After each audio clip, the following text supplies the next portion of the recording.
தமிழ் சினிமாவின் நட்சத்திர நடிகரான தனுஷ் தொடர் படப்பிடிப்பிலேயே இருக்கிறார். இவர் நடிப்பில் உருவான குபேரா, இட்லி கடை படங்கள் அடுத்தடுத்து வெளியாக உள்ளன.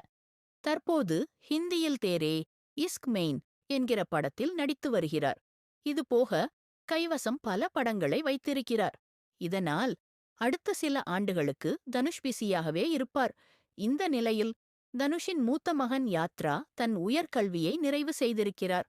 இதற்கான சான்றிதழ் வழங்கும் நிகழ்வில் தனுஷ் தன் முன்னாள் மனைவி ஐஸ்வர்யா ரஜினிகாந்துடன் இணைந்து கலந்து கொண்டு மகனை வாழ்த்தியிருக்கிறார். இது குறித்து இன்ஸ்டாகிராமில் புகைப்படங்களை வெளியிட்ட தனுஷ், பெருமைமிகு பெற்றோர் எனப் பதிவிட்டுள்ளார்.